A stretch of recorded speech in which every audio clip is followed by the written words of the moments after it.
Scotty, beam me up.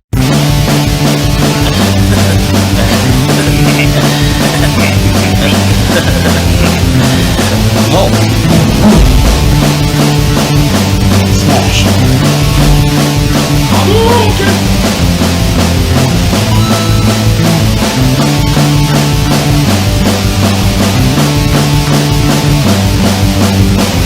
Get over here!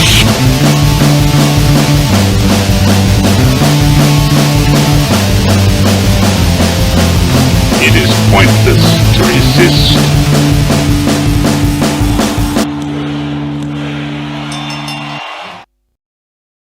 Is he gonna wake up? Don't wake Daddy! Is he gonna wake up? Don't wake Daddy! The game where you try to sneak into the kitchen without waking Daddy. Land on a noise, it could be back to bed for you. Don't wake Daddy! From Parker Brothers. Who knows what evil lurks in the hearts of men? The Shadow knows. Armed with quick-draw 45s, the mysterious crime fighter faces the evil Shawan Khan. But Shadow's hypno eyes cloud men's minds. You will obey. Khan escapes on his serpent bike. After him, Shadow. Khan fires first. Shadow cycle pops a wheelie, launching a counter missile. Into the road, Khan. Or is it? Who knows? The Shadow knows. Shadow, Night Myth Cycle. Other figures and vehicles, each sold separately. Okay, we're back in the den. Back, Oh, there. Been a back from few the weeks. dead. Back from the den. Last time you saw us, we talked to Milo from the Descendants. This time, we're talking with Jason McGee, Sunshine Marie, and Derek Mooney from Peace. our PDU PRC groups on Facebook. What's up, guys?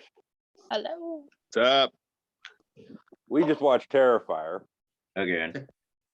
again. It's my we first do. time. Everybody should give a chance. Mhm. I watched half and then fell asleep, let's be honest. Well, no. I mean, Not the important half, though. our viewers know we've been through this before, once or Yeah. twice. Yep. We've heard our discussions about it. So we want to hear everybody else's thoughts. Sunshine, you've only got a few minutes with us, so this is your first time seeing it. What'd you It think? is my first time. To be honest, the best part for me was probably the last 10 minutes of it. Mhm. It was kind of slow for me to like get into it. I was like, this is kind of cheesy. Mm. Except for when he like went into the restaurant, it was like doing his creepy ass faces and smiles. Yeah. That was pretty rad. But the rest of it was kind of cheesy. And then like the last 10 minutes, that's when I was like, holy shit, this is really happening. So Yeah. for me, the last 10 minutes is probably the best part. Mm. It definitely gets mixed reviews. Like it is a movie you either love or hate. So it's weird that you find yourself in the middle ground of it. Yeah. I One of like the to good give ones. movie chances. Well, that's what I mean. I You- will. I'll find my favorite parts. Doesn't mean I'll like the whole movie, but yeah, I'll Yeah. find my favorite parts of any Yeah. movie. Absolutely. and that's awesome because in Terrifier there is no like gray area. It's you Mhm. love it or Yeah. hate it. But Really negative uh, for it, too. Derek, this is the first time you've seen it too, right? It is, but I missed the last 30 minutes. I Ooh, sent a message to 4 Craig. o'clock. I had to deal with some work stuff and then had to log off, and then I literally took a nap. And now I'm back and here I am. But I will say, I've been waiting to watch Terrifier with you guys as opposed to watching it by myself. And Right. Where Sunshine said it was sort of cheesy building up, I thought it was kind of a nod to the 80s classics. Mhm. I kind of thought it was kind of cool. I liked the silent killer part, nod to Michael Myers, Jason, whomever. I enjoyed it. I liked the silence. I liked the just the fact that the killer didn't talk and was just there. I mean, it was Chaos.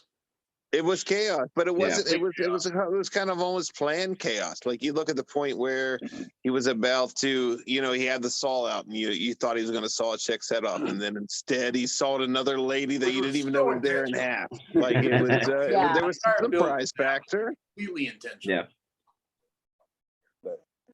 Yeah, we've talked about this movie a fuckload on this show because Craig, it saved you from like modern horror.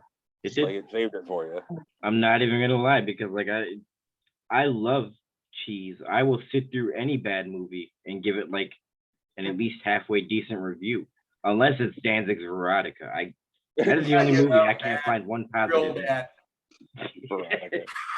I still haven't watched it. Ooh, Was that Danzig Erotica? I Yeah, think no, that's- seriously. Erotica. Veronica. Dude, there was Vampire. and I'm literally trying to find the name of the movie as I look through this. It was about 10 years ago it came out. It was a low budget like CB film. But it was very 80s. It was a nod to the 80s, and it was all like the old Coca-Cola glasses and everything was kind of about like occult stuff. And I really want to find the thing so we can turn it on. Maybe we can even watch that together. I will find the thing. But it kind of gave me a similar nod. Like it was very about the 80s. It was very about the time frame, and it's kind of how I felt like this. It was a nod to an old slasher film. It was an old, not even just the horror slasher type of genre, but also just the feel you got from watching those movies. And that's what I got from this. Like it was a slow burn. It wasn't like a quick, easy, everyone's getting killed, everyone's getting slashed, Freddy's here to kill everyone. I don't know. I enjoyed it, what I've seen. Like I said, I still have the last half an hour to finish, but I enjoyed it. I thought it was a cool nod. Yeah. Nod to many things. Definitely gives you the throwback. Like I told my sister before we watched it, I was like, to me, he's the next Michael Myers. Yeah. Like, Yeah, I can see that. Fair. That's completely It's not fair. Saul. It's not Saul. No, We're not out it's here not that to torture kill porn and tear that we've everyone been apart. seeing. Yeah. It's not a torture porn movie like Hostel or Saw or anything. Exactly. But it's got the Yeah, same- no offense to any of those. I enjoy those. Right. Like, I do if too. you look at the torture porn shit, you have any of the Eli Roth stuff where let's call it the modern father of fucking torture porn. Yeah. That guy legitimately similar to the Terrifier thing. He wanted to see specific things on film and he made it happen. He Right? did. He created that shit. And he did a great job on Cabin Fever. Oh no, he did an incredible job. Even the part where dude's riding in the truck and scratches his neck, like that is a cringe-inducing part if you know what's happening. Yeah. Like that is terrifying. It's horrible. Yeah. And Cabin Fever was both amazing and horrible all at the same time. right, It's one of those movies that is terrible, but it's great. Cabin Fever. I think that's pretty much the daily part of any great horror movie anymore. It has to be half part cringe, half part amazing. Yeah. It Yeah. does. You're absolutely right about that. Yeah, because when you're trying to be like Jordan Peele and make something elaborate that's not really scary to begin with, you're just trying to like scare people with reality. It doesn't hold the same context as you would say a horror movie. You know what It's I mean? more of a thriller. It's Yeah. more of a thriller. Volatility. It's not a horror there. movie. I mean, like, if It's you a watch- thriller slasher, if anything. Right. So, but if you watch Us and you go in like having never seen it, if you sit down and watch Us, there are parts of that movie that'll get to you, and it's not because of violence displayed on screen. It's so much as it is because of the just the horror of dealing with that in your face. Exactly. it's- Something like picks into your brain and it doesn't make it, there's no imaginary line anymore. You know that's what I mean? true. That's true. Okay, so fair enough. If you watch any of the Jordan Peele stuff, from Us to help me out, Craig. Oh God. I don't even know. I haven't watched any of Other them. movie where dude ends up at a manor and help me out here. I don't know the name of it. That's how much I love Jordan Peele. Which Jordan Peele is the one where it's the the people that get in the underground world and then the end That's it's Us. that okay. So Us was great. Yes, Us was great, but it I wasn't a horror movie. It was a continuation of this other movie, and I cannot believe I'm forgetting it. Us was great, but it was not a horrur movie. No, it was Stepford Wives applied to a specific culture. Yeah, I've never heard it like that, but I appreciate I mean, that. that is what it That was. makes- It was legitimately like I don't know the every interview I've ever read with Jordan Peele, all he said he's trying to do is get across the Black experience in modern America. He's trying to explain the horror that exists with being just him. See, and that's what I don't like, because like I understand where he's going, but reality sucks. When I think of horror movies, I think of an escape. I always have. Like I've been watching these since I was 5 years old to escape reality. Like no, that's exactly it. Like there's no confine on what you could do with a horror movie. Yeah. There's what was Jordan Peele's first one? That's the one I was trying to remember. Get Out. Yeah. Stop at Yeah. I enjoy. Yes. There you go. I enjoyed it. I did not think it was the blockbuster everyone thought it was. I definitely thought, I'm not a big fan of. I don't know. Maybe there was too much political correctness for me for a horror movie, if that makes sense. And I don't mean to say that in a bad way. All right, so there was a lot there. There definitely was. And then you look into it, and if you read more into about it, even to like the bowl of cereal and the whiteness of the milk and the whiteness of this, like the fact it almost got too deep. Fruit Loops from the Yes, thank you. It got too deep for a horror movie in my context. Exactly. Like it would have done great as something else, as like you would have said, a thriller but or even something. then, if you look back at take even Romero's version of Night of the Living Dead, which he didn't, from my understanding in interviews that I've read with everything he had to say about Night of the Living Dead, he didn't intend it to be a racial thing. No. Wasn't meant to be about race, but the fact that there was a black main character was a black man. Yeah, that the hero of the movie was a black dude. Yeah, but he was also a victim at the end of it, and that was the whole idea. Was like everybody was like, George Romero is trying to tell us something, except he wasn't. He was just trying to say that there will not be an us until there's a them. Yeah. And that was the whole point of that movie, and everybody missed it. Yeah. Except for Gene Roddenberry, who picked up on it and ran with it for Star Trek for God knows how long. Sorry, guys. I gotta go. I need to go get changed and then go. Bye. Thank you for I joining. enjoyed watching the movie with you, even though you couldn't hear me. Nice to talk to you. Bye. Have a great night. But no, real quick, we got to say this. The entire time we were watching that movie, some reason Sunshine's mic was just not picking up. I couldn't hear anything. No, but the funny thing is, she was talking to us the entire time. We couldn't hear a fucking thing she was saying.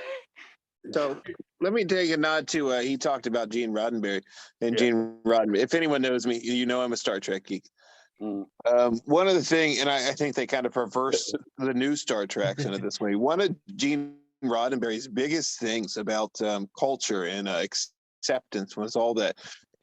All the original Star Treks was about a world that was already beyond all this. It was already beyond hatred. It was already beyond, and that's why I don't like so much in the new Star Treks now. I really don't. They tried to recreate the issues that we're having now, and I have no issue about that. Please create stuff about the issues we're having now. Bring things to it, but it perverses Star Trek and the fact that Gene Roddenberry's initial vision was to create a world and to show us a world where all this stuff was gone. Yeah. No, absolutely. A white guy sleeping with a black girl being in charge, her being in charge, all that. And Star Trek now is perverse to try to bring those episodes back. I don't like that. I don't like that because Star Trek was always about these issues are gone and this is a world without these issues. And now we've changed that back to we're dealing with these issues. I don't enjoy that. And not that I don't enjoy the content. Actually true, though. That's 100% correct. But it also falls back on the whole there will not be an us until there's a them thing. Yeah, I was just about to say, wouldn't you got to kind of think maybe the cycle over the years would just repeat itself anyway. No, that could be something that happened, and they explored it later in the next generation and stuff. But they when Gene Roddenberry first came up with it, he was like the idea that the entire world could not get together as a whole until there was something else to hate. That's really what it came down to. They were called Klingons. Yeah, there you go. That was the first thing that was going to try and defeat them. So consequently, there had to be a world united. And then that's true. Good point. The whole idea was not even something else to hate, but I mean, the idea was there will not be an us until there is them, or at least that's Yeah, no, you're right. You're right. Because there always was someone opposed, be it the Klingons, be it the Romulans, be it the whoever. There was always Or someone during Next opposed to Generation, this like it ideal. continued. No matter what, there was always a final bad guy. There had to be something Like a there final for boss, everything else to unite against. Well, there was. The final boss was the Borg, though. And the Borg is, I'm sorry, That's where it I'm ended going to for go a me. little political here, but the Borg is the biggest ideal of our collective of be a Republican or be a Democrat, but the Borg was the biggest thing of divisive speech when you got one party or you got another party. The Borg had one collective mind. And I think that was way before its time. You will I be think that was assimilated. way before its time. 100%. Because how much now do we have the collective? Yes, I'm a Democrat. Yes, I'm a Republican. I believe what they believe. Is there a factual belief of why I do this? No, but I'm a Democrat or I'm a Republican. I think the Borg was way ahead of its time, and then that's Right. as Like, being on the the one hand, enemy. I'm happy this got here, but on the other hand, I keep thinking that none of them wore clown makeup. Just watch a little more. No, you're right.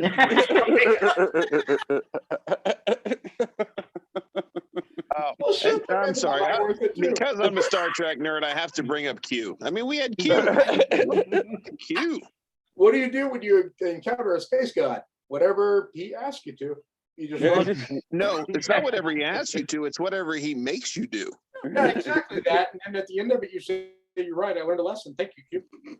Yeah, I mean, in Picard, God bless his soul. Look at Picard. He became a Borg. He was a token of Q. Like he went through it all. Did you guys watch the movies? The next gen movies? I've seen every Star Trek thing ever created. Okay, so the only one I ever watched was the one where Data was being invited to join the Borg by the Queen. That's the only one I ever saw. But Data was logical enough to say he was logical. What? There was no logic I in the remember Q. thinking at the time when I ran across, I was on HBO when I was like fucking 18 years old or 19, 20. I don't know how old I was. Point of the matter is, I'm watching this shit and all I'm thinking is like, why wouldn't you join? I'd join. I'd go there in a heartbeat. What would you I want? got this hot fucking spinal chick. Okay, otherwise that was a spinal chick. I'm doing it. The Borg is the gatekeepers. The Borg is the people that say, "Oh my lord, I can't believe you think different than the rest of us. We are different, but how dare you think?" That's literally it. Is the punk rock gatekeepers? How dare you think different than us? We think the right way. I think we have a new name. That's why every time it happens, be like, "Oh, you're Borg," and they're gonna. That's where the conversation.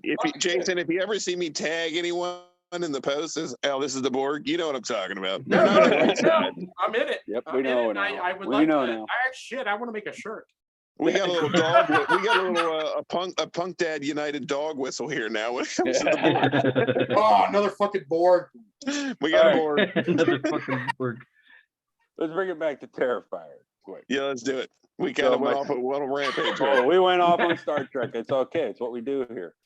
You've been here before, Derek. You know how it Long works. story short, I do know. I've been there. And if we're going to talk Star Trek, I will roll. Yep, I gotta bring it back around. oh fuck So, me. That's My great. sister was sitting here with me watching this movie. It's the first time she ever saw it. But before we started the movie, she's like, "Is it like it?" And I was like, "No, not really." But No, like, not at all. he's a killer clown, but that's about it. You know what I mean? But that's the weirdest And she part. goes, "Is he like the alien clown movie? Like the?" I was like, "Killer Clowns from Outer Space." She goes, "Yes." I was like, "No, not even close. Like, just watch the movie." Once, I mean, that's the whole thing, though. If you try and explain this movie to people, I mean, all you could be is like, yeah, it was relatively low budget. Not even low budget because it wasn't low budget. It was relatively low budget, right? I mean, like people put time, money, and effort into making that movie happen. Mm-hmm. Yeah. They wanted it to be a thing. They made it a thing, and they wanted it to be good. It's not the most brilliant story because it's something we've all seen before. Like we've all seen these movies. We've seen this happen, but like there is so much despair and horror in the movie. Mm-hmm. Like, yeah, we've never seen it. There's a final victim, but there's not a final girl. We've and never part of seen it it is this the way. grittiness, You know what I like mean? you say. We've all seen this, but we have the grittiness. We've all seen these films, but the grittiness is kind of what makes it real, makes it fun. Yeah, We've all because, you know, seen, the slasher. we've seen overproduced copies of this. We've seen overproduced, and I mean, Absolutely. we're talking billion-dollar budgets that are probably a lesser movie as far as we watch and absolutely. enjoy. There's no heart. Yeah. There was heart in there's no this. love. Heart, and it was the grittiness that makes it real. Yeah. And no, 100%. Like somebody, like as we were discussing earlier, a dude was like, you know what I want to see happen? And then they made it happen. Like that is what they wanted done. They wanted to see something on screen they hadn't seen before, but more importantly, they wanted to fit into a genre that they had. They wanted to make something for them. And they did, and they fit it well. Completely. Exactly. And it They was had this something that weird, happened creepy, across- silent clown, and he did well. And he kept his tiny, silent hat on the whole time. His tiny hat was the big deal for me. It was one of you who said the thing about the silence going along with basically like Michael Myers and Jason. That was me. Yep. Okay. Brilliant statement because it's 100% true, except for you're seeing this guy react on screen. Like you're seeing him Exactly. Yeah. and make silly facial expressions and do this silly shit.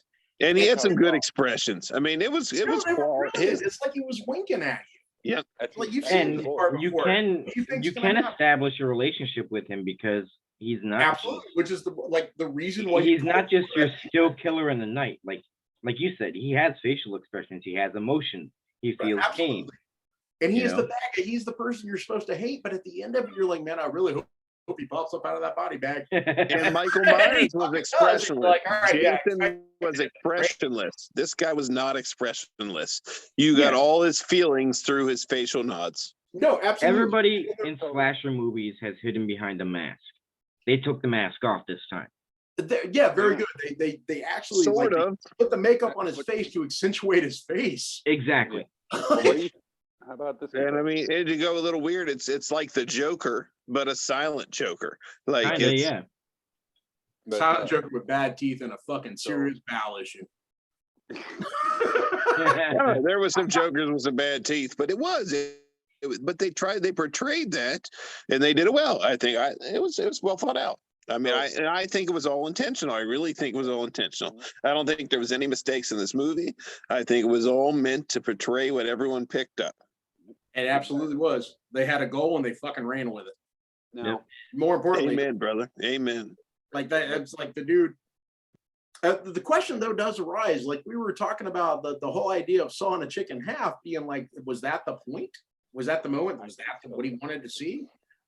But then there's also like you look at him dealing with who you expect to be the final girl, and he fucking blasts her in the face repeatedly.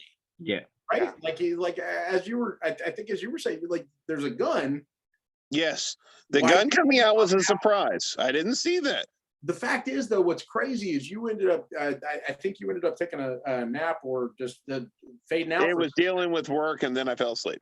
Right. No, that's actually perfectly fair. But what you missed was him coming back and reloading his clip and going for it. Yeah. So that was weird to me. That was a little out of the norm, but that's okay too, because that was out of the norm. There is But no. if you look at his face, he's pissed off that he's doing that. Exactly. He doesn't want to Like do that. you could tell there was a bit of disgust that he had to use it. You could tell the gun was just it was a backup. Like He was pissed. I mean, he took the time. By the way, the homage, like once again, the homage to A Nightmare on Elm Street. When they open the movie and he's putting his weapons together. Well, yeah, and it also deals with the premeditation.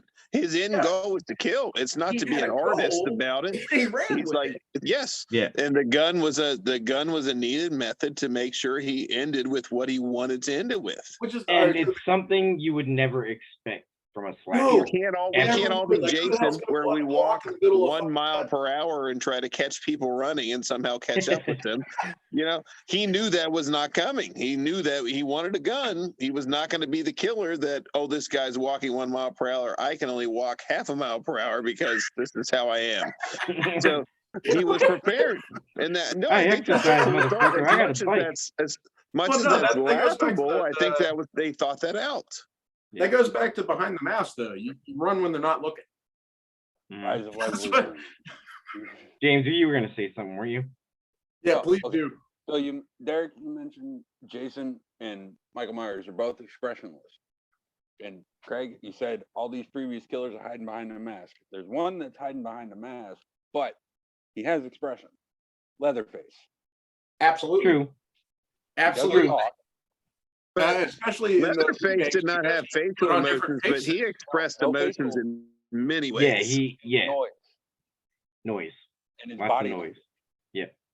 Leatherface. Noise is- and being very menacing, like being very in your face. Well, He would scream. all right, so if you're going from the original Toby Hooper variety of Leatherface, even with that, bearing in mind, I'm sure that if they had either the funds or the ability, they would have made that look better. Because quite frankly, if you watch the original Chainsaw Massacre now, which Still stands up. I don't know what it says about me. I don't know what it says about me. It's a great movie. It is. Yeah, no, it's a fucking wonderful movie. But if you look at it though, the skin on Leatherface doesn't look right. No. The movement doesn't look right. But the camera angles. What did you say? What? There he is. What? Oh wait, we're doing that? Oh shit. Look what you started. Show and tell. Oh, there he is. Oh yeah. Point of the matter is, the Leatherface stuff, if you look at the remakes in particular, especially actually Are we talking Matthew Next Generation. McConaughey remake? You know, I got nowhere to go from that. But it wasn't bad for what it was. Even that one wasn't bad for what it was. Let's be honest. Well, all right, so if you're saying Next Generation, right? But it wasn't bad for what it was. It No, it wasn't. was terrible. Don't make it I feel didn't good see now. the It doesn't deserve that. I It was enjoyed absolutely it, atrocious. man. I enjoyed it. It was Matthew McConaughey being a good actor in a bad movie, with Renee Zellweger also being a good actress in a bad movie. It was terrible.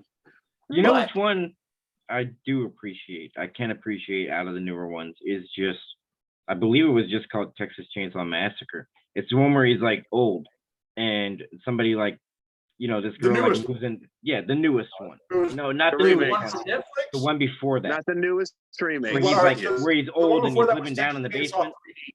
Yeah. All right, so Texas Chainsaw 3D was actually, it was the first direct sequel to the Texas Chainsaws, or at least it was supposed to be. Yeah. And actually, for the same reason as we were talking about expressions as it related, same thing. Different faces equal different feelings. Yeah. Like even in the remakes or the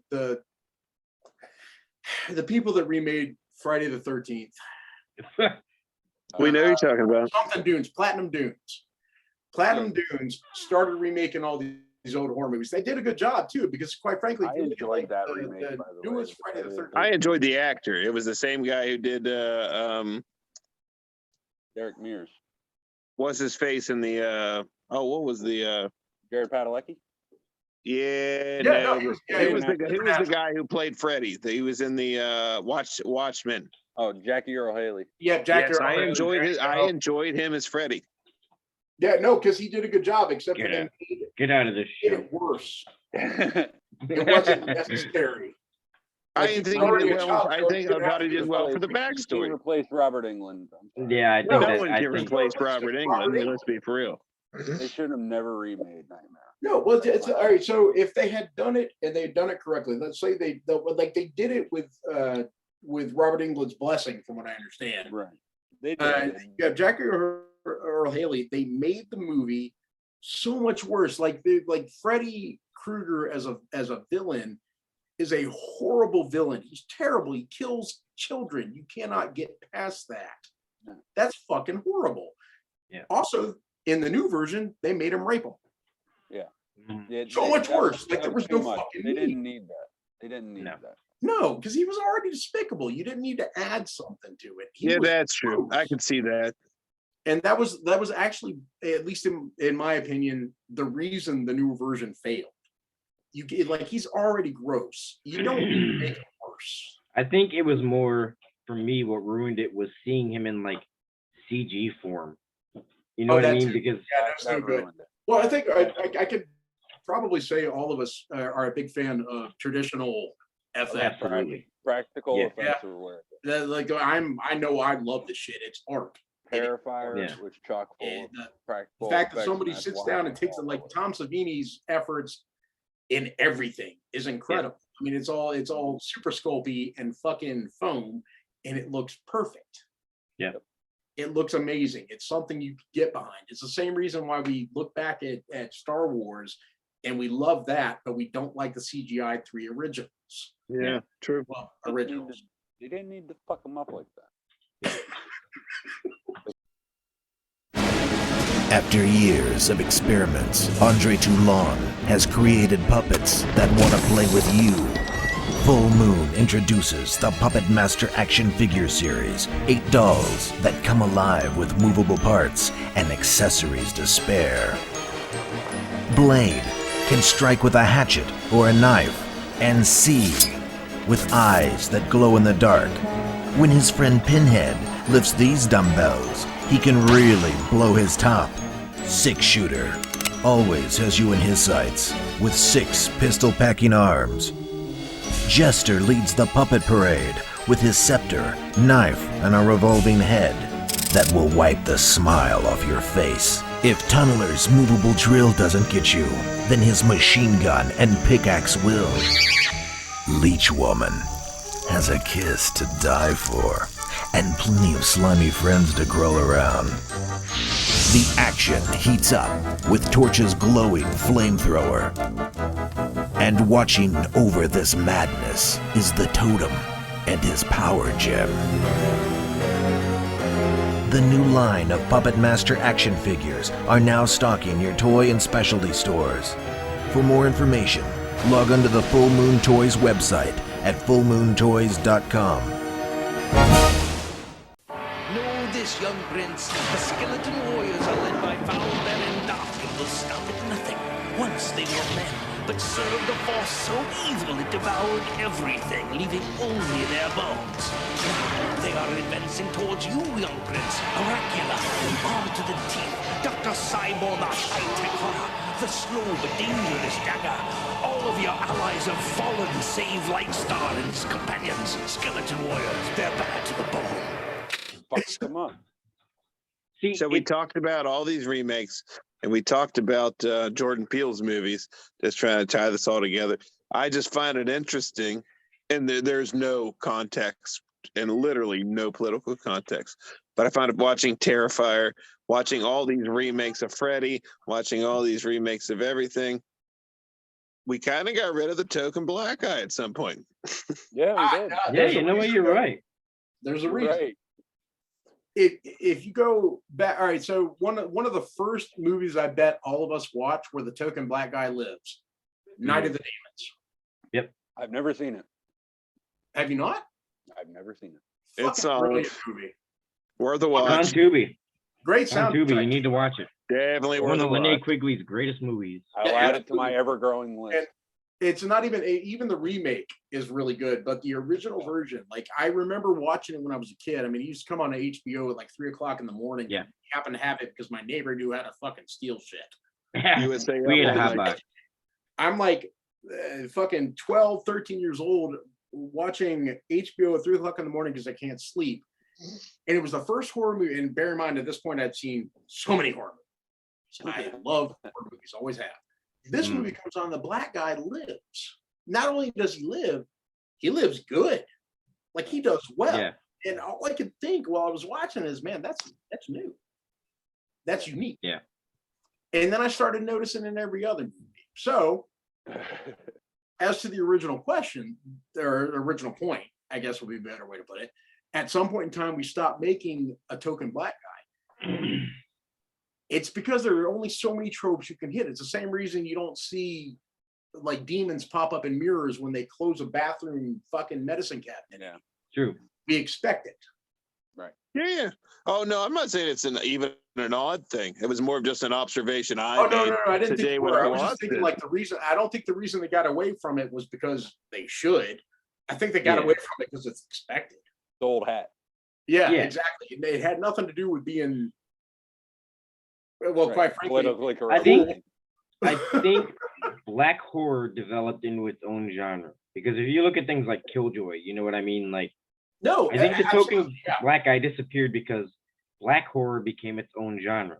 You know what I mean? And that's awesome. Fucking Tales from the Hood. Yeah. Oh, Right? Snoop Dogg's Hood of Horror. You know what I mean? Hood of Like, Horror. Yeah, so many good Two ones. Dogs to the Horror. Oh shit. And they Fucking, were good. I mean, good, like top tier. yeah. Wasn't terrible. But okay, I have a question. But they also were all intentionally campy, which was also wait. good. I love the intentionally campy shit. Yes. I have a question, and mainly for you guys, because me and Craig, we've asked each other this question before, and I've mentioned this on the show numerous times.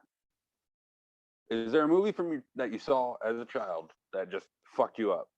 Could be for life or just for a long time. And Yeah, you man. couldn't like, and it inhibited you from doing certain things. Like, for example, I've told this story numerous times. I've had trouble with dimly lit basements since I was 10 years old because my sister made me watch People Under the Stairs. It's one of my favorite movies. Great movie, yeah. The fucking complete view on. I am 34 years old, and I still to this day cannot go into a dimly lit basement. Like, I'm not I going got to say an it. answer. I got an answer because I don't. I got an answer because I don't think I've ever said it on the air before. It's not a movie. The old show Zoogaloo Zoo. That show fucked me up. Really? Yeah. Oh my God. Jim Marine was a scary motherfucker. Yeah. I will say that. I will say the movie that most. I don't think it had long-term effects, but I was probably 18, and I was living in a trailer park out in West Virginia. And I mean, there was like these big storms going on, but I had rented The Exorcist. I rented a couple other movies. And it was the first time I saw The Exorcist. But I'm like in this trailer park, literally alone in the dark. And I tried to watch The Exorcist for the first time. My one buddy was sleeping in the room, and he'll talk about this every day, all day. And I was like, dude, I watched The Exorcist for the first time alone in a trailer park with this big windstorm going on, and I was like, he heard me say, fuck this, I'm turning this off. And he still talks about it to this day. That happened to me with now, does it have long-term effects? No, but was I like, fuck this, I'm out of here. First Paranormal Activity, that movie fucked me up kind of. And I think I talked about that before. A champion of creepiness. Exorcist. I think it was I think it was the tense moments of just, if you've ever experienced like hauntings or anything, it's very real. They did a very good job with that first one. They did a very realistic portrayal of it. And being a religious person, I'll say Carrie was a fucked up movie for me. Oh no, that one will screw you up. Being a religious person, my dad's a pastor. Most people know that, like, I'm a very religious individual myself. Carrie was a fucked up thing that carried a lot of weight for me, man. Do you guys, does anybody here remember Laserdiscs? Yeah, dude, I've got every Star Trek movie on Laserdisc. All right, so I saw Curly Sue on Laserdisc. 3 years old, make it 4 years old. I'm sorry. My mom's brother, my uncle, bought a copy of Amityville Horror. Oh man! Right. So they had a Laserdisc. They got it specifically because that was the future of home video. Yeah. Right. Yeah. So I'm like 4 years old. Right up there with Betamax. We got giant No, fucking silver record. So first off, Laserdisc, size of a record. So automatically, I was like, it's got to be good. I was 4 years old. Yeah. I remember thinking it's going to be good. Dude, that was all the rage back then. It really was. It was good though. That was the fucked up part. Right. I'm like 4 years old, and my uncle was like, "You want to watch a movie?" I was like, "Yes, I do." Fucking Amityville Horror. Oh my god. Yeah, no, seriously. Oh my god. It was kind of the same for me with my family. Like they didn't care that I watched horror. They encouraged Oh, my mom didn't exactly. My parents didn't give a shit either. I mean, like I said, I was up at 3 o'clock in the morning watching fucking demons. You want to know another thing? You want to know another thing that fucked me up? And I've talked about this on the show too. The video for Michael Jackson's horror Thriller. Oh no, I'll give you that. Actually, I used to love that video specifically. It wasn't the werewolf. It wasn't when he turns into the werecat or whatever. Vincent Price narrating the shit coming out of the graves. That. Yeah. Vincent Price's voice and the zombies. Like I had nightmares about fucking Michael Jackson busting. That was all right. So when I was a kid, we used to go to a place called Child's Night Out. It was a child's daycare for parents to drop their kids at night, right? Right. And the To go thing is, do kids would bring their carnival. books, they would bring toys, whatever, because they were going to be there for like 4 hours by themselves. Whatever Yeah. they could. It was the 80s. It was fucked up. Point of the matter is, somebody brought the book for the behind-the-scenes shots from Michael Jackson's Thriller. Oh, shit. So it was John Landis. It was my first introduction to him, and I remember like I could read relatively early, so I read John Landis and I started looking him up. Yeah. Shortly after that, all of this was after the Amityville horror thing, which I would argue probably set me on a path. Right.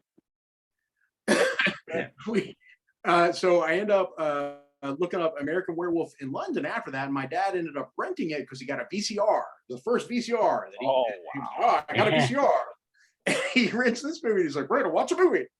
6 years old, watching American Werewolf in London. Solid family film.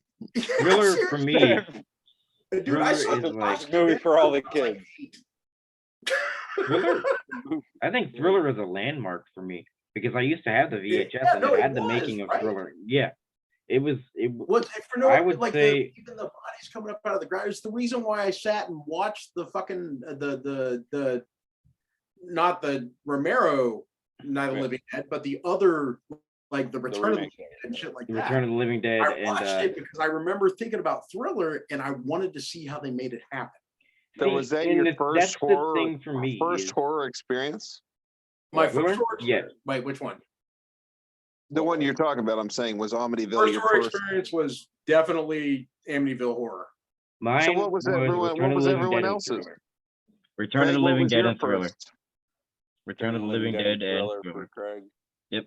For me, I'm not Thriller for sure because I was like 6 the first time I saw that. Now, mind you, I'm only 34 now, so I'm vastly younger than just. You're old enough to watch a bunch of dead corpses dance in time, and that is the shit. Well, by the time that was like 1994, so like, but I remember like even hearing the song, like Vincent Price's voice just freaked me out. So like I would have to like until that song was over. I couldn't listen to the song because of it. That's fair. See, for me, it was different. Can't even argue for that. Me, I was scared of horror movies before I saw Thriller and Return of the Living Dead. Like they were changing points for me because I watched that Thriller VHS over and over, and I was like, wait a minute, they're not real. I'm watching this guy get makeup put on. You know what I mean? Like I was old enough. I was like 5 years old. I was old enough to comprehend that it wasn't real. It was just so was I, a show. Craig, but it still fucked me up. Well, it's, for me, so, I had those nightmares for 2 years, buddy. For me, outside out thing, right? The whole thing about the behind the scenes footage from the Thriller deal. There was that same kid brought a book from the behind the scenes for Indiana Jones and the Temple of Doom. Oh, Jesus. Right? So got, like they were showing the like in the book. I remember reading through it, and there's like I said, I could read early, but it was more or less a matter of looking at the pictures. And one of the pictures was the cutout scenes of the dude getting his heart ripped out and getting burned. Yeah. And like that's some dark shit. A kid shouldn't probably. Yeah, I watched that movie before like the Thriller shit even happened, and that didn't affect me at all. I thought that was the coolest fucking shit when I was like 3. And that's what I thought through it. That's all I was thinking. Like, man, how'd they make that happen? Like I didn't care about it. Literally, and it's That how was did fascinating. how did they get? Wow, that he's ripping happen? this guy's heart out. You were talking so about my first horror movie experience, I would say I didn't, with my dad being a pastor, my dad being religious, didn't have a lot of introduction into that. It wasn't like it was something that was watched at our house. But I had like this old bright orange, small black and white TV. My dad got he was in the Navy, off his ship that we had in my bedroom. And we found me and my youngest brother, he's 2 years younger brother, 2 years younger than me. We found, it was just on cable at the time, but it was the second Jason movie. And I remember just turning the TV on to whatever channel, CBS, whatever was on local antenna cable at the time that we could pick up on that, was like Jason's corpse being stabbed and the mask being thrown down on him or whatever. That was like literally my introduction. I've never saw a horror movie. We just turned to that channel at one point, and that was that. I've literally been obsessed ever since. It didn't scare me. I wasn't concerned with it, but it was just like, dude, I want to watch more of this. Right? Maybe that's weird. I don't know, but it was like, I enjoy the creepiness of this. I enjoy the feeling of this. I enjoy the weirdness of this. Is that Tales from the Dark Side, the movie? No, it was the second Friday the Jason 13th. movie. The No, but I was just saying, like, if you go down the list, right? So you have, I would bet money that every one of us had introductory horror movies. Not the big stuff. I'm saying little stuff. Like you have The Gate. Oh yeah. Here's Right. mine. Here's mine. It didn't really necessarily set off my love for horror, but like it set off my love for Stephen King. I guess it sparked my Stephen King bug. Tales from the Crypt? My mom was in the Air Force, right? And when I was 6 or 7, something like that, we had moved to South Carolina by that point, but she had gotten put on assignment in California where we used to live. So it was over the summer, so we went with her. Well, me and my sister are in the hotel room watching movies on HBO and shit, right? While mom's off working, or swimming in the pool and stuff like that. Yeah.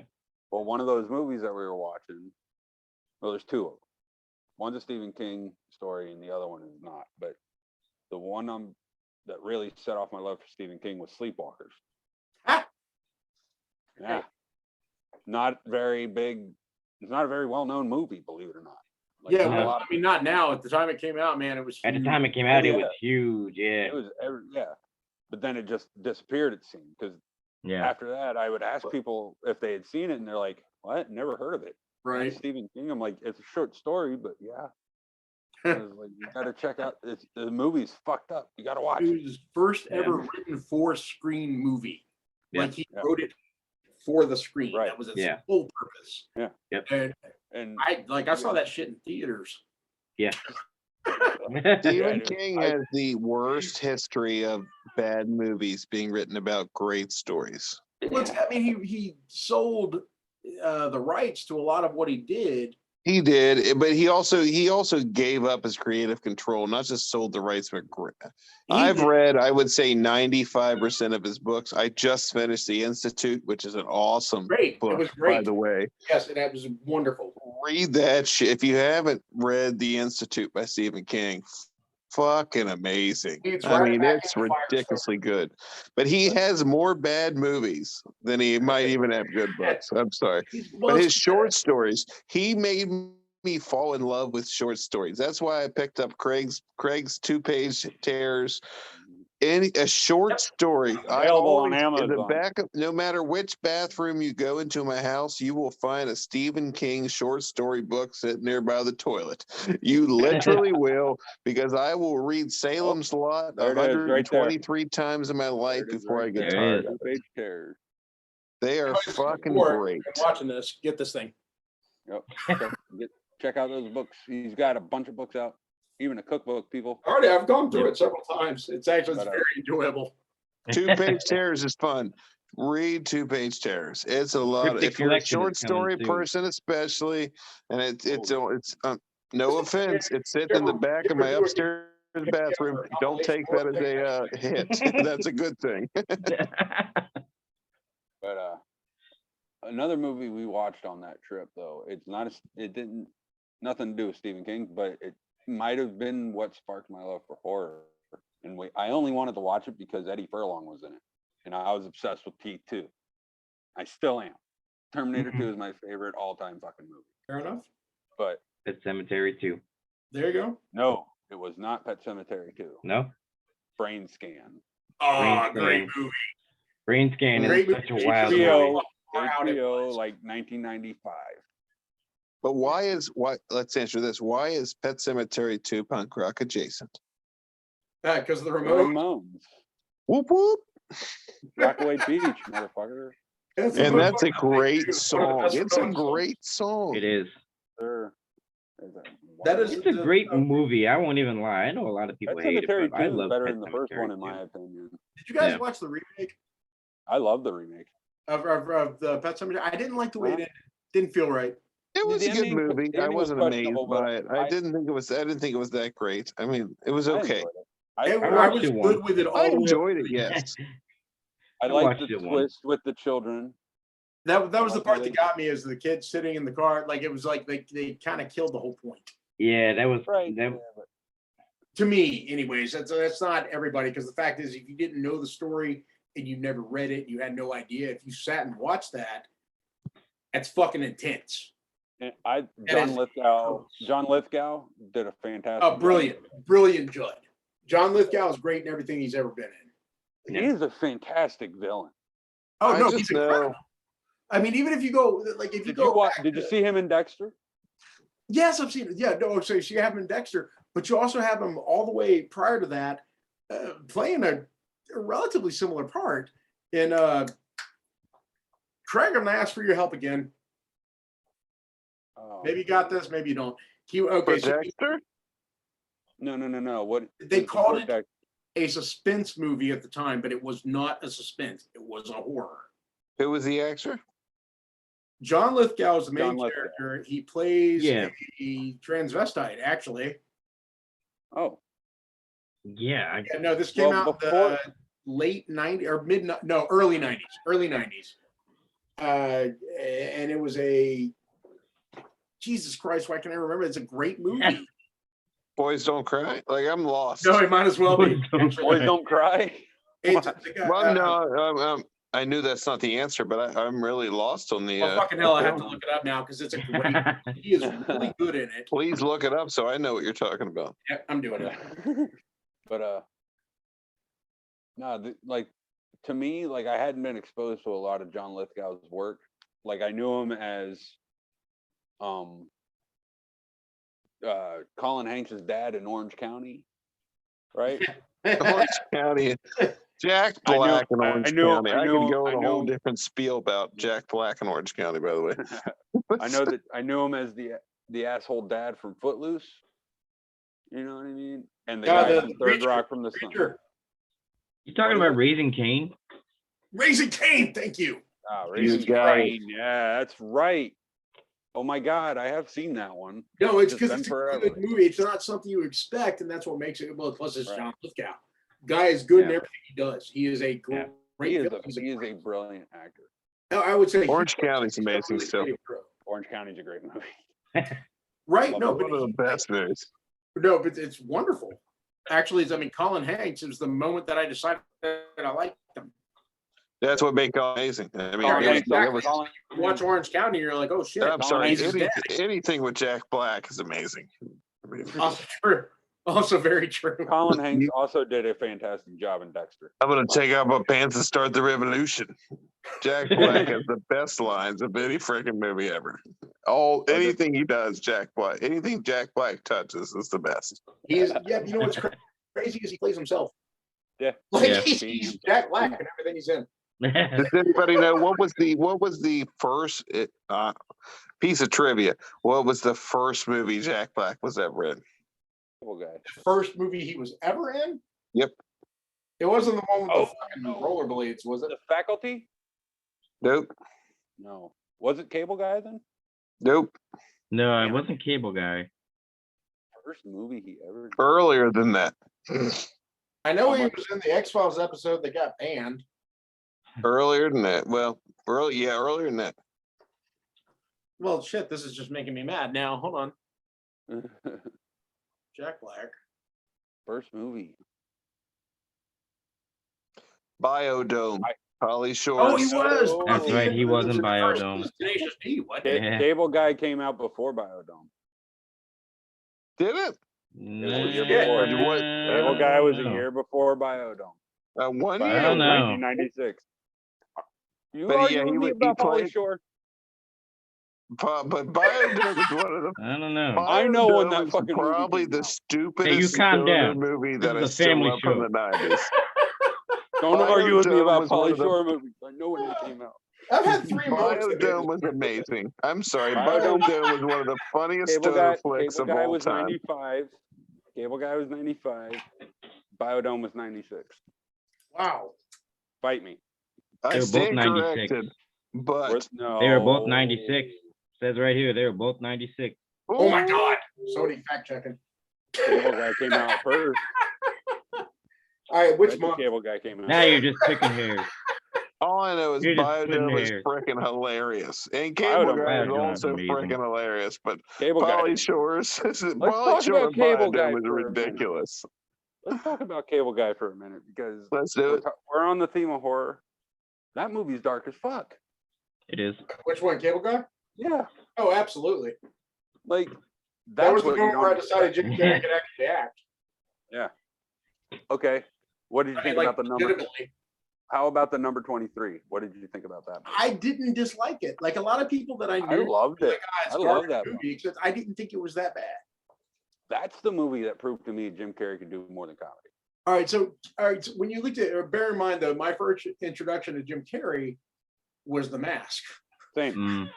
All right, so after that you had Liar Liar, you had or not Liar Liar, Dumb and but, Dumber, Dumb and Dumber, Ace Ventura, then Liar Liar came about. not Liar Liar. Was it Liar Liar? Is that, Liar was Liar that was the name? 97, I believe. Yeah, Liar Liar was late 90s. I'd say 97. It was, the thing is like I remember watching a behind the scenes thing. This is, and we're talking pre-internet. We're talking when it's still, you had to listen to the god awful machines fucking noise to load up. This was the first time I'd ever seen behind the scenes of a movie online. It was, I think it was Liar Liar, and it was an outtake in which one of the other actresses calls him an overactor, and it's an outtake because it was a joke. Right. Except it made me look back on everything. It's like, shit, he is. Except, Ooh. watch the guy as a villain. He's not an overactor. He's a good villain. What, Craig? Our little discussion earlier. Biodome came out in January. Cable Guy came out in July. Bullshit. I win.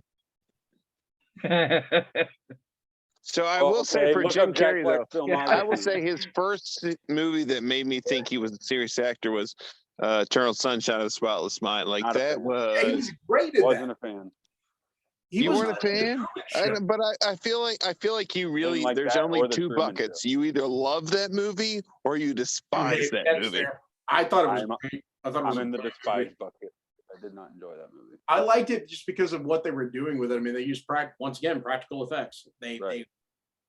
That's the only I thing loved enjoyed. it. I really thought it was amazing. I thought the time aspect of it, the way they treated the time aspect was right. amazing. If not even But just you that. really do. There's no one's ever like, oh, I enjoyed it. You either No. loved it or you hated it. That's true.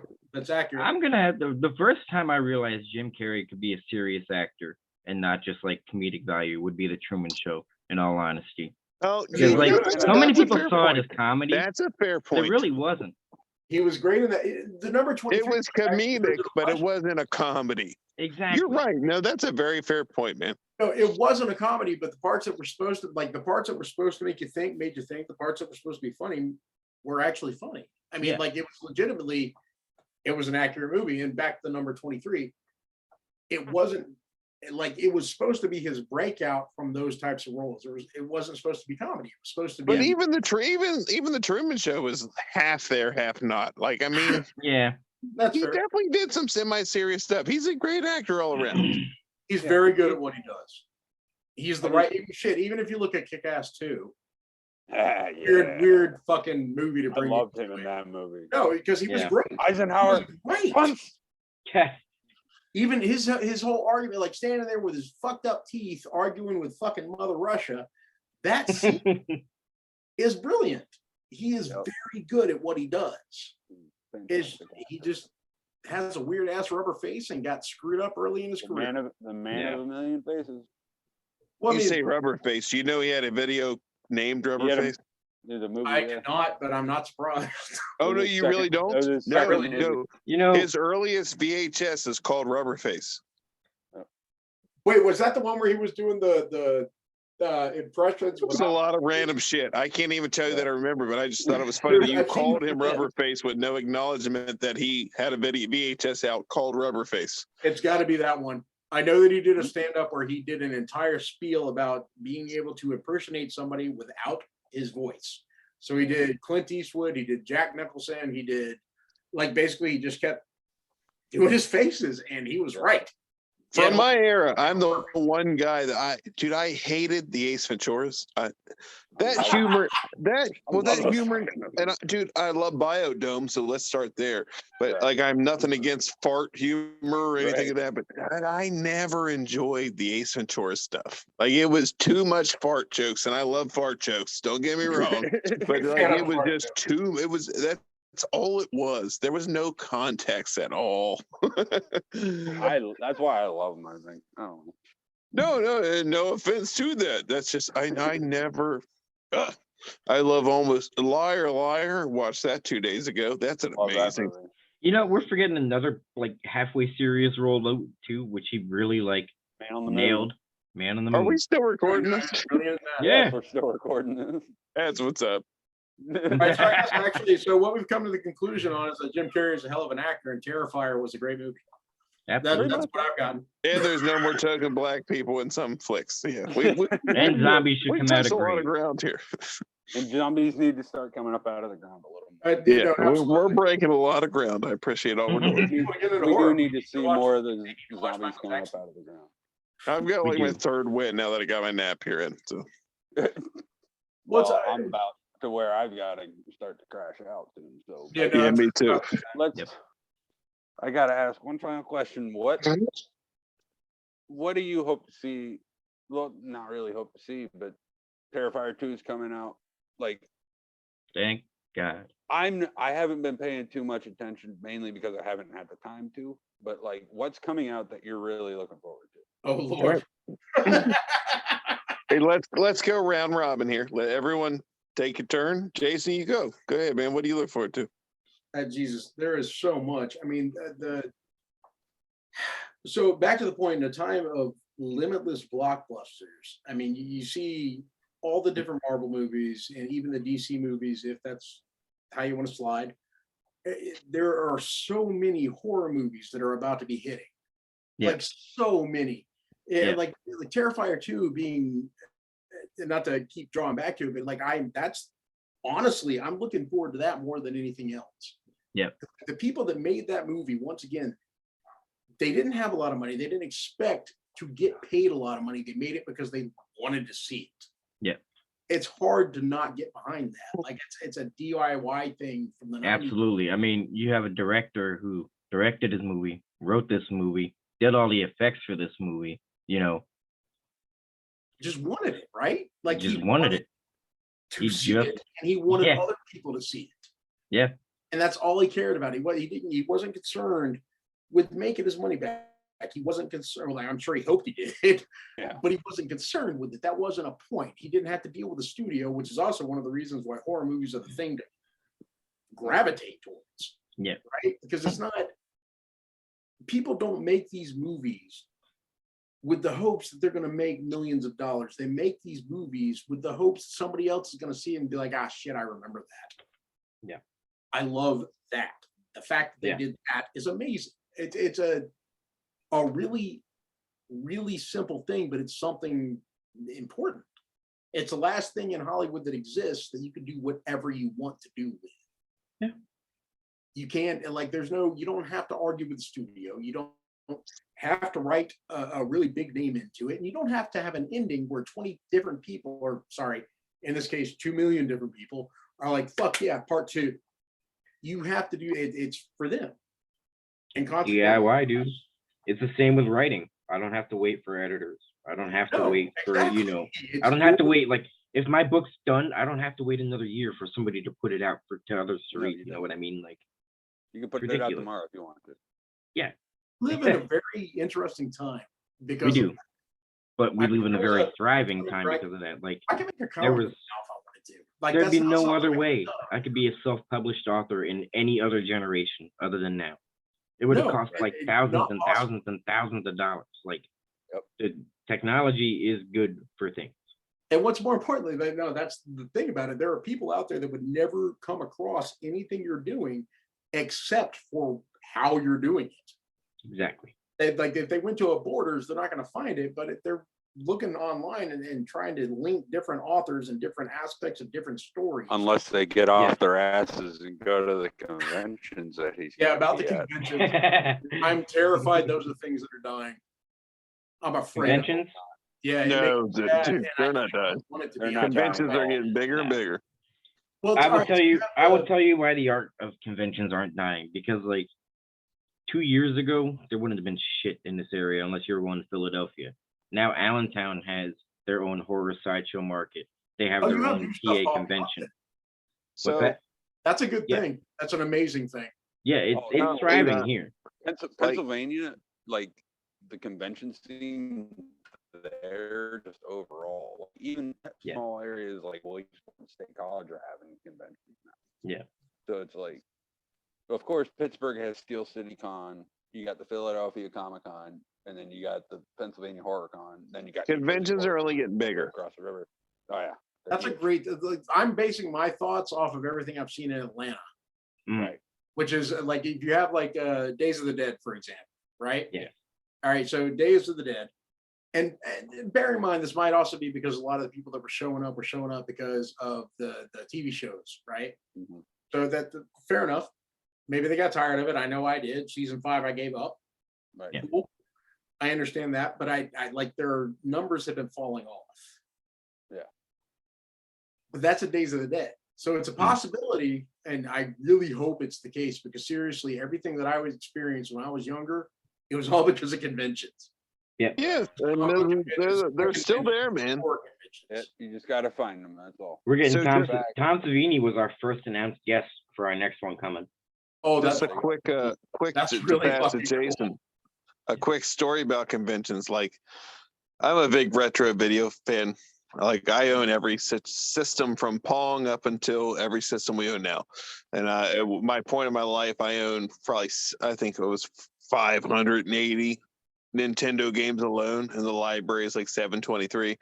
I mean, that was my house, is all video games. Right. And I ran the biggest retro video game buy sell trade group on Facebook. I retired about 3 months ago. That's when I started helping out with Punk Dads United.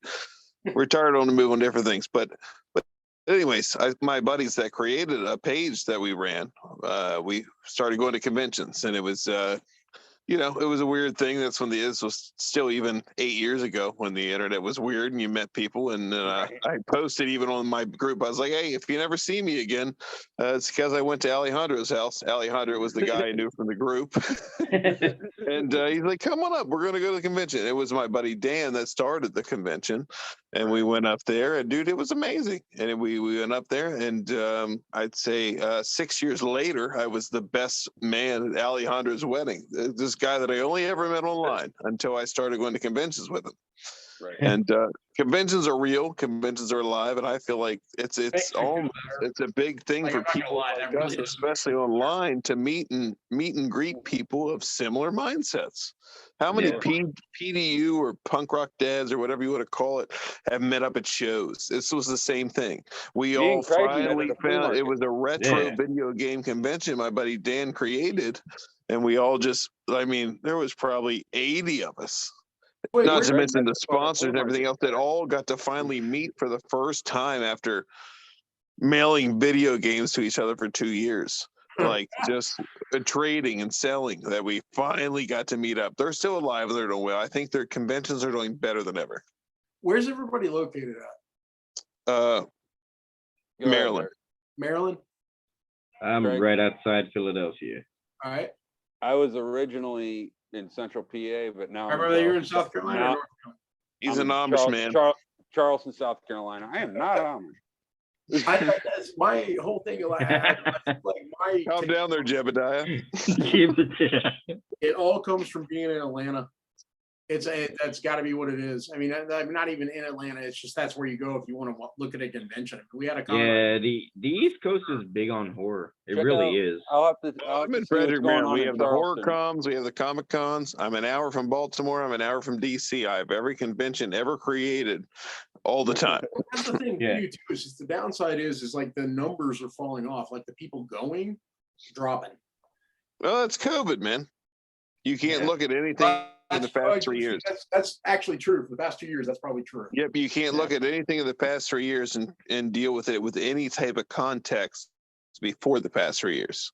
You really can't. There's not even a mathematical equation to deal with that. That's not just conventions. That's anything. That's like exactly. Yeah, obviously it is. That's what I'm saying. I'm basing my experience off of like my personal experience, which bearing in mind, like I can understand as that. a person is not. It's not something you think about. Which you're probably right about that, though.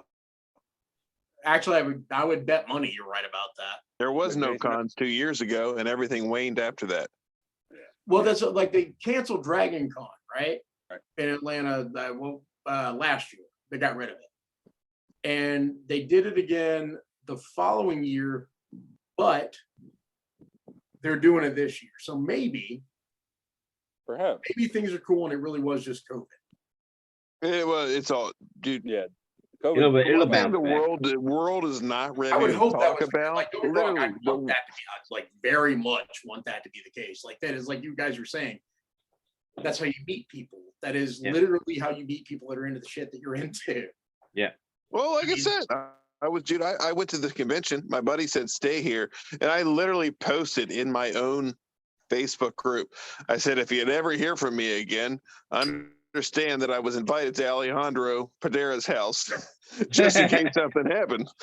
And again, he's now my best friend, one of my best friends in the world. And I was a groomsman at his wedding. He moved to Florida, but I travel to Connecticut every year to see him. I was a groomsman in his wedding, and we only met each other through these pages. Yeah, that's actually, you know, what's fucked up when you bring that up. There's a shitload of people that I've only met through this. If not, no, it's not that crazy. Everyone we're talking to right now, we've all only met through this. None of us have met each other except through this. But it is pretty funny. I've never met any of them, but like sometimes I'll see mutual friends we have, and there's like fucking 100 of them, and I'm like, where the hell did these people come from? I had no clue that like I would develop relationships with that many people. You know what I mean? No, not over the internet. It's weird because we came of the age before internet. Mm. Now our children expect to know people forever from the internet, and they might not. Yeah. We grew up where this was still a wonder when it came about. Oh, absolutely. Yeah. Prodigy, America Online. And think about that. Think about 20 years ago. We're all about the same age, 40-ish. Yeah. Think about 20 years ago when the internet came around. How many friends are we with that we met on the internet then? You know, the ASL, where are you from? MSN. Oh my God. ASL. We're not friends with any of those people, right? If you're friends with someone from the America Online days, just raise your fucking hand. But you're probably not. But how many friends are we with let's just say the past 2 years that we consider actually good friends and actually relationship-worthy people? Yeah, I'm talking to them right now, man. Yeah, I think that's right, brother. Right? Yeah, that's the difference. God, that's fucked. It's a fucked up thought. It really is. I mean, even there are kids that I grew up with, like literally went to elementary school, like middle school, and high school with. A couple I still keep in touch with, but there were several of them that jumped on to the computer thing to say, like when a 286 was a good computer, right? Yeah, we're talking people who were like, "Hey, my computer doesn't burn when you turn it on." I'm on my VIC 20. Let me hit you up.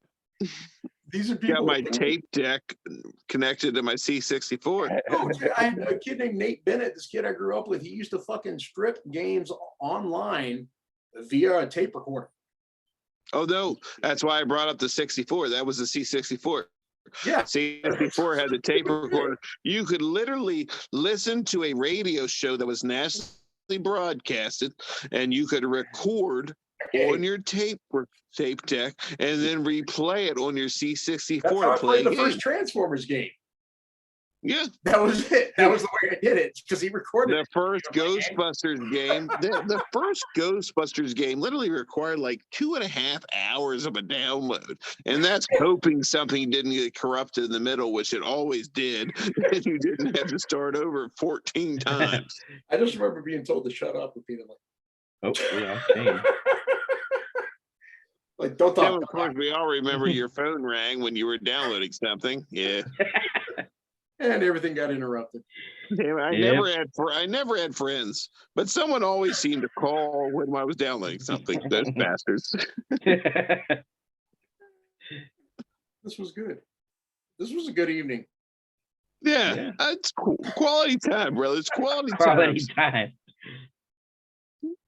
This is, you know, I've this already was one of our better been- conversations because we kind of rounded ourselves all over the place tonight. I've spent plenty of time with Craig. I've spent plenty of time with James, but my first time with Jason. This is we enjoy these conversations, brother.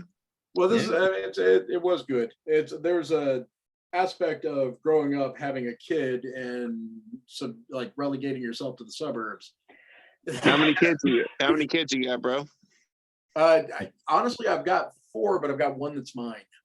I don't care. I mean, George, what's the ages? All right, so 25, 22, 21, and 2. All right. I've got 13, 9, and 7 is my All right, good. I'm not the only one. Thought we were done. We weren't. Oh man. 11 and 8. My life is frozen, hell. guys? No, you're good. Am I frozen? Nope. All right. You guys are freezing up on my end. My phone's being stupid. I mean, sure, everybody's on mine. It's all good, man.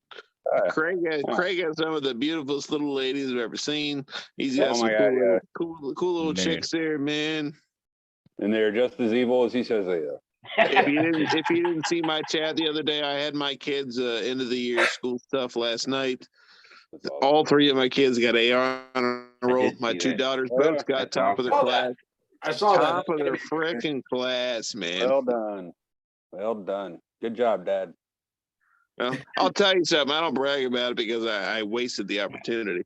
I graduated at 15, graduated 2 years early, but went to high school at 15, went to college at 15. Don't ever send your kids to college at 15. All you're going to end up doing is regular partying with Weird people that Al, are aren't way you? older than you. Security level wasn't up there. I burnt that opportunity. Instead of graduating early and going and doing cool stuff, I ended up hanging out with the burnouts and That sounds right. There's worse things. that's literally what happened. I graduated at 15, graduated 2 years early, You went to became a college at astronaut. 15, dropped out to 2 semesters after. Gentlemen, this has been a fantastic conversation. Amen, Yeah, it is. brother. Yes, I've enjoyed this. It is 1 a.m. Jesus Christ, it is. 101 to be exact. Yes. So. Oh, fuck me. Yeah. Hey, don't tell anybody. I've got to teach Sunday school in the morning. Hey. But gentlemen, Don't thank you tell for them about joining us. We watched Terrifier. We enjoyed Terrifier. I'm going to throw it out there again just before we go. Devil's Chair. Devil's Devil's Chair. Chair. Guys, Oh, check it out, bro. I would We'll bring you love back to for watch that it. conversation for sure. We'll bring you back for that for sure. I love y'all, man. We want to Have a thank great Sunshine evening. for joining us. She was fantastic as well. It was a So, good night. Jason, Derek, thank you for joining us, guys. Gregor, Yeah, we're back. Call us a night. we're back. Out.